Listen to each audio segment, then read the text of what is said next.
This lesson will focus on comparing and ordering decimals to 3 places to the thousandths, and then rounding decimals to the nearest hundredth. So let's start with putting in order these 3 decimal numbers, and the key thing is to watch what order, and this is least to greatest. Our first job is to put them in order by place value, because when you compare tenths to tenths, hundredths to hundredths, and thousands to thousands.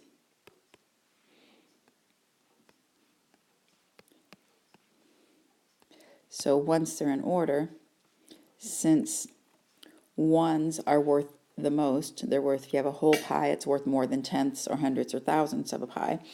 So we're going to start by looking over here. My smallest ones are the 0 and the 0. So if I go to the tenths, this one is the smallest, so that one gets written first. Then that one's out of the picture. My other 0, 1 is next. And then finally, this 2/10 was, or these 2 ones were the most, so that's the largest. Now I have them in order from least to greatest. If you write them out next to each other, then make sure you put plenty of space between them so they don't run together, or put commas or semicolons in between the numbers. Pause the video while you try this problem, and notice this time it says greatest to least, so be careful. We'll start by lining them up by their places, so I always line it up by the decimal. And when they're not the same length, remember that I can fill in the empty places after the decimal with zeros. And then as I look at the first place, they're all zeros, so that doesn't tell me which is biggest.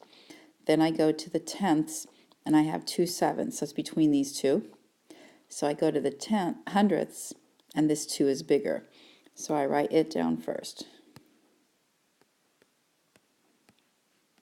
Okay, and then that one's gone, and then I write my other 7/10 one down, which is 0 and 7/10.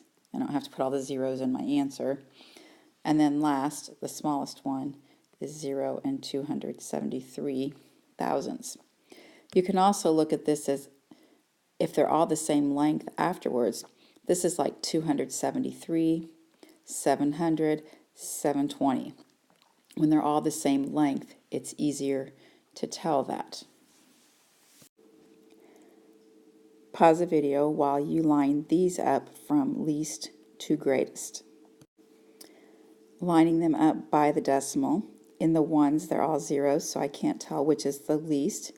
Going to my tenths, I have this one as a 0, so that would be my smallest number, 4 thousandths. Cross that one off.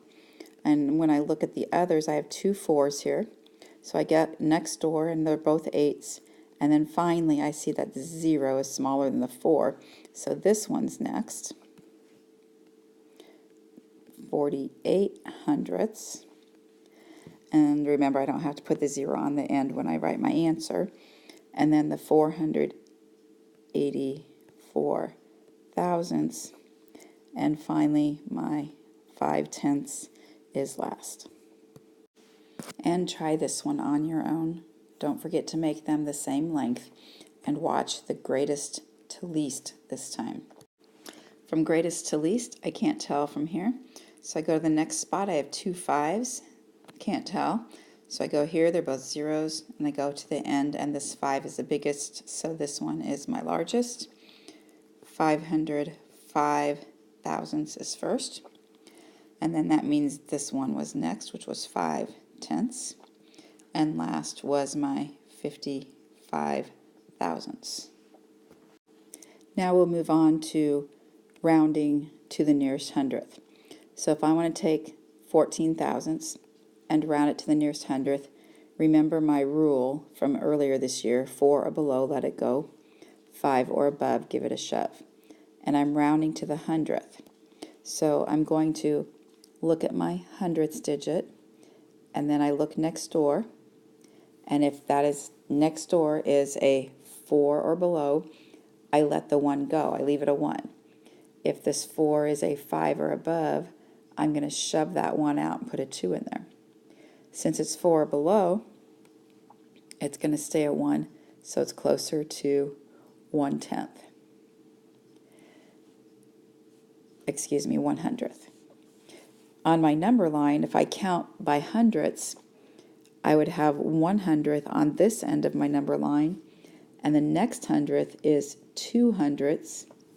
And so to decide what it's closer to, I make it thousandths, so I add zeros to the end. And counting by thousandths, I have 10 thousandths on this end, and then 11, 12, 13, 14 thousandths go right there. And halfway is 15 thousandths, so it's a closer jump to let it go and stay 1/100th instead of going all the way over to this 2/100ths. So 1/100th is closer whether I'm on the number line or looking next door. Pause the video while you try rounding these two numbers to the nearest hundredth. To round to the hundredth, my number is going to end at the hundredth, so it's either going to stay a 4 or be shoved to a 5. So on this one, when I look next door, I see a 5. It's 5 or above, so it gives that 4 shove, and my answer is going to be 2.35. On this one, when I look next door, that 7 is a 5 or above, so it's going to give this 9 a shove. Well, 9 shoves to a 10, and I can only put the 0 in this spot, so I have to carry the 1 over there, and that makes that a 10, and I have to carry the 1 over there, and that makes a 6. So this one rounds to 6 0/100ths, which is the same thing as 6.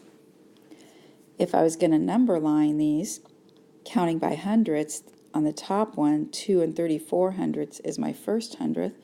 My next hundredth above that is 2 3/5. So it's either going to be 2 3/4 or giving that 4 shove 2 3/5. So I stick my zeros on the end. So I've got 340 thousandths and 350 thousandths.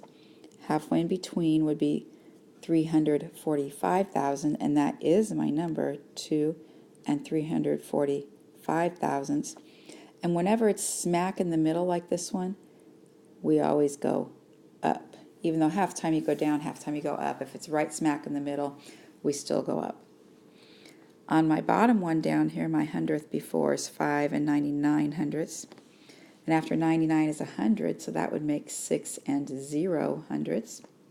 So adding zeros on the end of those, I have 5 990 thousandths. Halfway in between would be 5 995 thousandths.